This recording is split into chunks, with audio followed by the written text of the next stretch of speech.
Okay, good afternoon. It's a pleasure to be here with you today. I'd like to tell you about work we've been doing in Amazonia. Keeping in mind kind of scale of Amazonia, the forest is about 2/3 the size of the continental United States. So it's a large forest. And I think it's worth keeping in mind if we roll the clock back 250 years and think about the geographic areas that are Ohio, Indiana, Illinois, large portions of Wisconsin.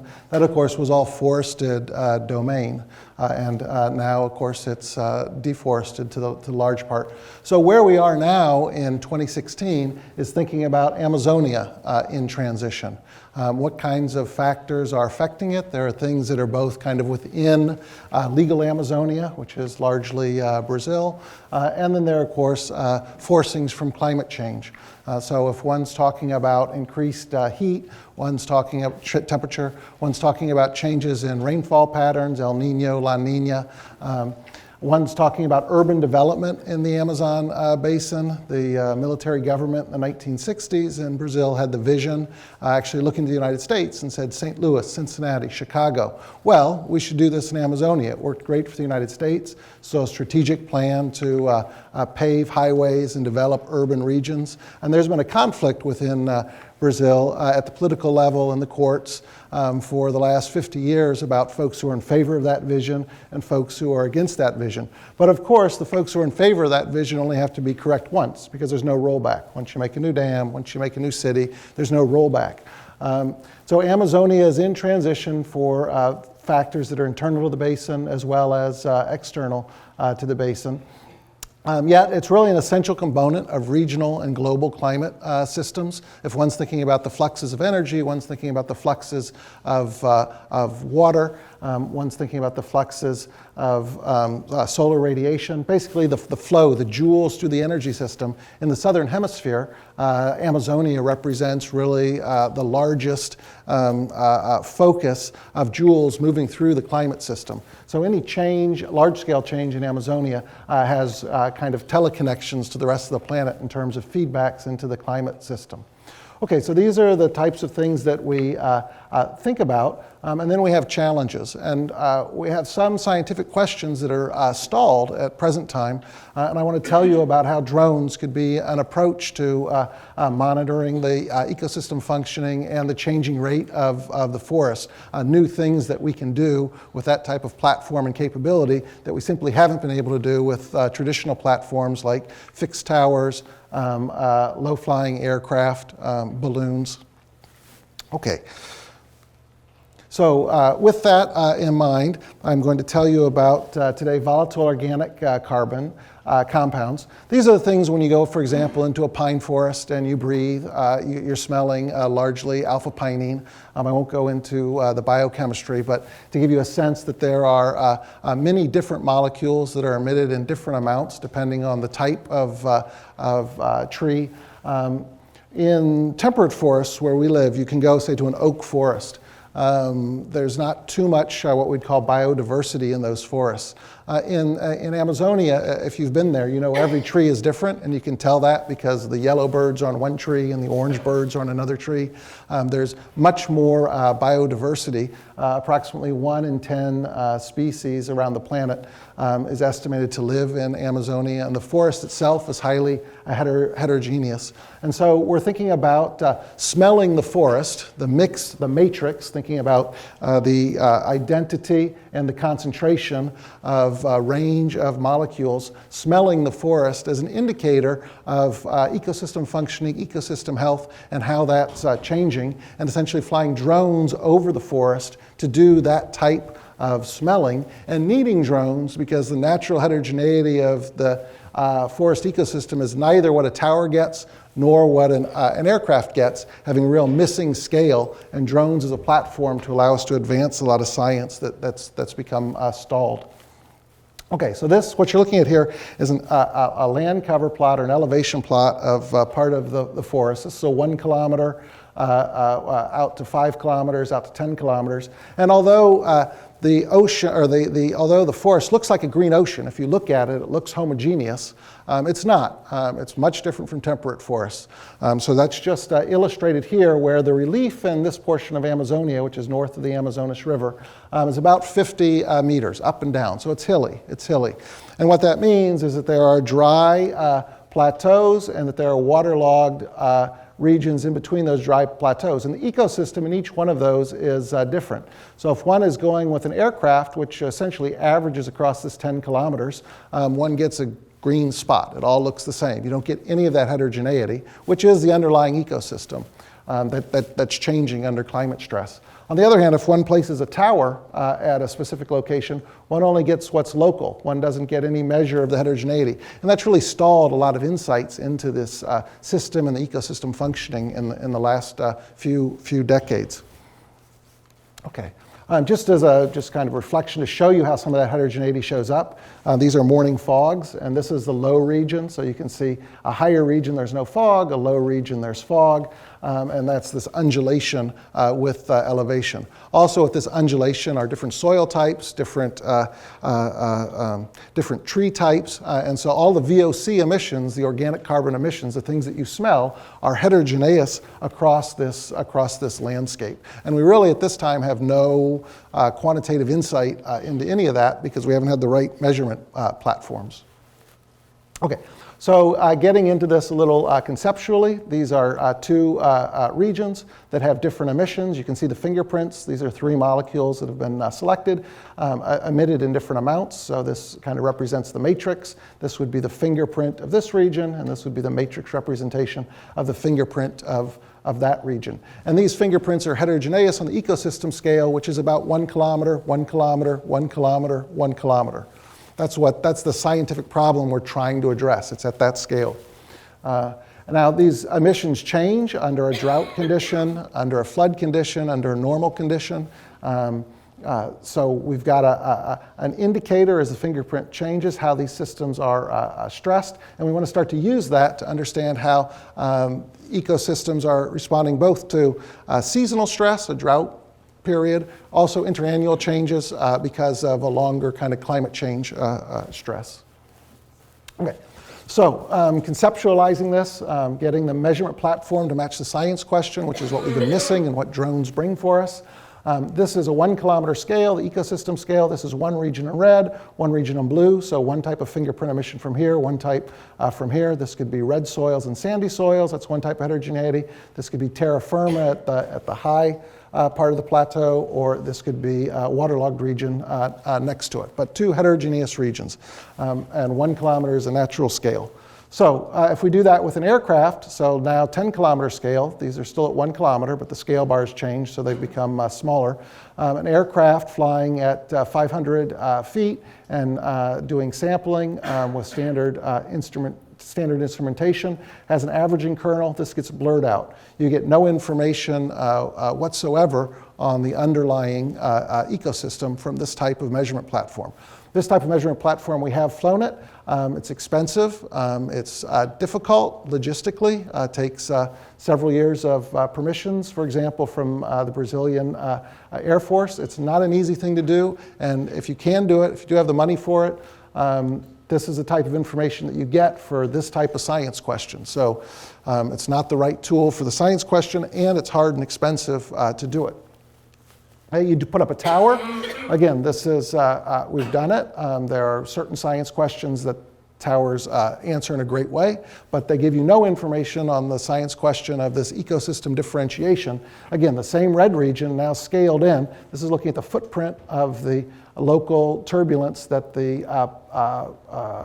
tower samples, and you can see then we've zoomed in, and so the red area is essentially all your sampling now. So the aircraft, it blurs it, and the tower doesn't give you any information on the blue whatsoever. Again, it's expensive to set up and maintain because there's a lot of weather events, trees fall, towers get damaged. It's not easy to do. Okay, so drones. This is a new platform, right? We haven't had it. It goes over both the blue and the red area. This sounds promising. What can we do with that? How can we develop that? Develop and test drone-based VOC measurements and fingerprinting. I should mention we're in the middle of this right now. It's started, but it's not finished. So what I want to tell you about today is some of the challenges that we are facing and give you an example. There are many science questions we'd like to answer, but give you just one concrete example of one science question we're going after with this platform. Okay. This you recognize, the emissions, the fingerprint emissions. Okay, so the drone flies over, and when the drone flies over at various heights above the canopy, it carries with it, this is not to scale, but it carries with it an adsorbent cartridge. So an actual drone can carry about 6 of these that are differentially activated during the drone flight, and the compounds get stuck on this adsorbent cartridge. That is then the platform. We use the riverways of Amazonia to get to different types of ecosystem environments. As I said, a highly heterogeneous forest, many types of trees, no two trees next to one another of the same type, very different from temperate forests. But there are a lot of waterways, so we can go around on a boat as a base of operations. We can release these drones, riparian environment near the rivers. We can go farther inland as well, and we can go to different types of forest depending on the soils. So this is how we get around. Deploy the drone platforms, and then we take the samples back to the laboratory and we do chromatography analysis. This is the fingerprint. Each one of these is a retention time through a chromatography column, represents a different compound, a different VOC at a different concentration. So this is how we're deploying and smelling the forest and planning to do it across different ecosystem types. As I said, in full disclosure, our first drone is sitting in a crate over in Pierce, waiting for import permissions from Brazil. So it's concrete, it's happening, but it's not done yet. So check with me in a year if this is something that you want to know more about in terms of results. Okay, so what's our kind of challenge list as we go to thinking about drones? Well, environmental scientists, we've been doing measurements for a while as a community. So we know about sensors on aircraft, we know about sensors on towers, we know about sensors on balloons, but now we have a new set of requirements with regard to weight and power and sensitivity. We've got, for example, in ES100 project, which is something it's a course, a design course. We've got a student working on designing a new sensor that we gave the student the requirements of weight, gave the students the requirements of power, and we'll see after a year, and a certain analyte we want to analyze, we'll see after a year if we don't have a new platform that we can then take on the drone to fly over Amazonia. So that's kind of an integration of the research and the education. And I will tell you, it's quite nice because the students in mechanical engineering, I'm in environmental sciences engineering, doing this type of thing is really mechanical engineering, electrical engineering. As we fly it around, we have certain constraints of flight duration, altitude, distance. We can think about flight patterns. Do we go up? Do we go down? Do we go across? Do we go back? Do we do circles, spirals? Again, these are things we're used to thinking about when flying an aircraft, but now we're doing it on a different scale with a different platform. All the details are different. This is some of the machine learning. This is some of the applied math. We get to data analysis and inversion. This is taking us back to the environmental sciences. There are a lot of old subjects that have to be revisited when we go to the new domain space of the science that we're trying to do with a drone. So it's a pretty exciting area. It's allowing me to talk to a lot of colleagues who I might not have had a subject to talk about before. And so it's a lot of fun for me as we spin this up and involve the students in it. Okay, so if we meet all of these, if everything works perfectly, where do we stand 12 months from today? Well, we have a new platform that can do things at new cost, new agility. Logistics overhead is much lower. The cost is much lower, and we can start to do science questions that have been stalled and completely unanswered previously. So I just want to give you one of those today, something we call segregated chemistry. Okay, so delving into one example. What is segregated chemistry? Well, if you fly an aircraft over a region, you necessarily measure an average concentration. And so you measure the average concentration of a compound, and you ask the question, how fast is that compound reacting? Well, I have a concentration, and therefore I will calculate a reaction rate. Now imagine that the underlying is not a homogeneous distribution of that compound. That's what you measure from an aircraft, an average, but actually has heterogeneity in the distribution. And if that chemistry that takes place is nonlinear, then taking the measured average concentration will not give you the true value of the real underlying rates that were heterogeneous. This is something we've thought about, something that's been modeled. In a model, it shows you that if you assume an average concentration, like you get from an aircraft measurement, you actually can predict the important chemistry, have a difference of 50% in the actual rate that's taking place. So this is important for thinking about the forest and how it's integrating to atmospheric chemistry and various tie-ons to climate if one's getting the rate incorrect. So bringing drones in, we can start to do that segregated chemistry. We have the release of the compounds into the boundary layer. Let's see, how much time do I have left, Margot? You're eating into your Q&A. So. Oh, I am. Oh, okay. Sorry about that. I will accelerate then. So we're looking at a bird's eye view. And this is just to show you, this is a compound that you've got an underlying heterogeneity. So here is the isoprene, one of the compounds that's reacting. If one does a cross-sect, this is the actual variability in its concentration. This black line is what an aircraft would see. This is the species it's interacting with, which if you got an aircraft measurement, an average, it would be in black. And if you multiply the two, which is what one does in classic analysis, you get the black.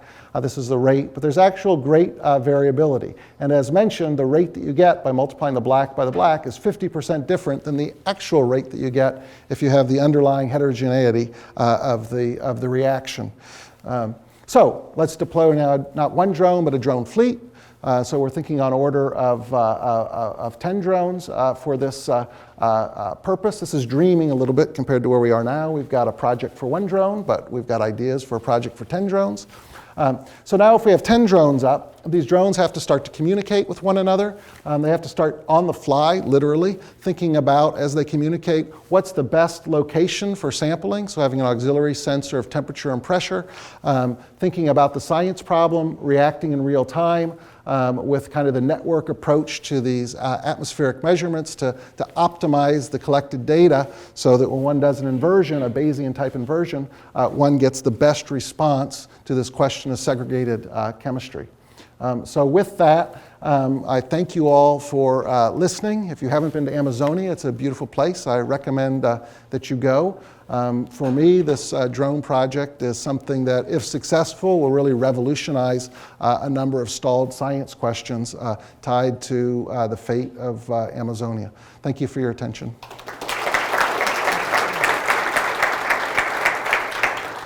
we have time for one question. There we go. Scott, beautiful talk. If I understood, your cartridge is a batch technology, right? So in effect, you're doing averaging over whatever trajectory you deploy. Are any of these sensors kind of on the cusp of delivering real-time technology for being able to actually deploy a real-time sensor that you can now be far more creative with your trajectories? Right, so this is the holy grail, or what we'd really like to get to in step 3. The question is, how much do you try to address in step 1? So in step 1, for that component of it, the adsorbent cartridges, we're using some existing technologies, focusing on drone deployment and all the issues associated with that. In the back of my mind, I have the idea of a completely new type of sensor, but that's really still on the drawing board, but for exactly the reasons that you brought up. I'd like to get there.